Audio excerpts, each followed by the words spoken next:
That's like one of the things I love about lightning in a bottle is like everyone dances so weird. And you don't care.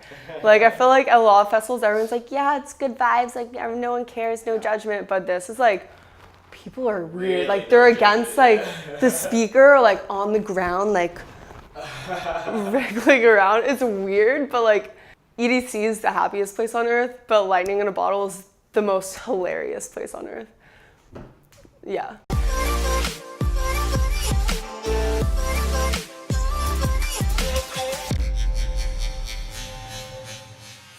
Hey guys, I'm Alice. Welcome back to the Beat Stop. Today we're going to be talking about lightning in a bottle. A couple weeks ago I had the chance to go for my second time, and it's one of my favorite festivals. Here's a couple reasons why.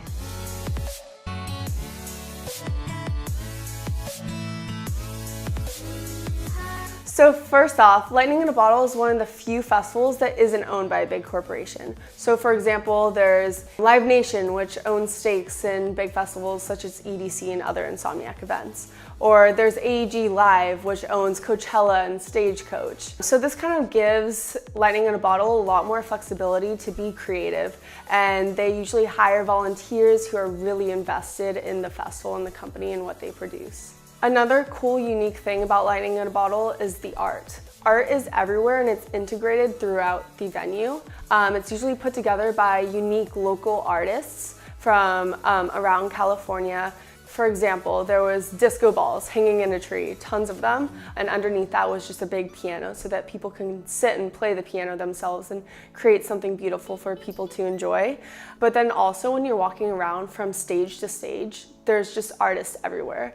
I saw so many different artists painting live art everywhere. Just every stage probably had like 15 or 20 unique individual artists. Was that a ramble or no? No, that's good. Okay. Yeah. So the venue is another aspect of this festival that always makes it unique. This past year, they changed the venue to a new location in Bakersfield. However, they wanted to make sure there was a lot of the same aspects. They made sure there was the same infamous lake so that people can go swimming and have fun. And they always usually make sure it's at a recreational area, just because it makes it feel more in the wilderness and out there.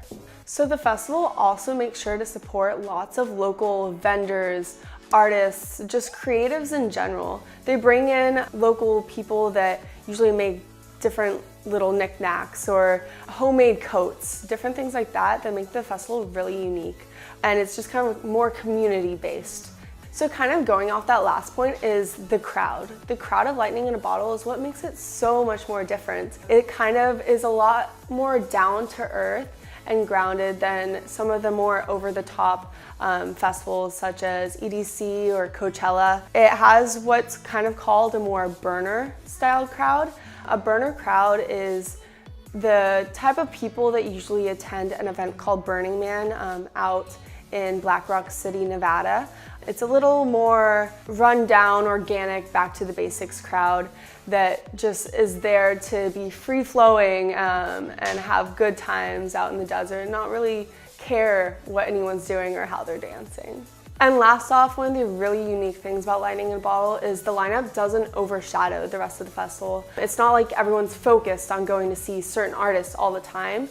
You kind of have a lot of time to just go out and discover new artists. It's kind of a festival filled with like hidden gems, I guess. So for example, this past year, my friends and I weren't really feeling an artist. I think it was like Flying Lotus. We just weren't really feeling it. So we're like, hey, you know what? Like, let's go discover someone new. So the cool thing about it is you just walk across the festival, and you just, when you walk past the stage and you love the music, you just go there. And suddenly you found an artist that's usually up and coming or like smaller that has a lot of talent, and you go home with so much more music.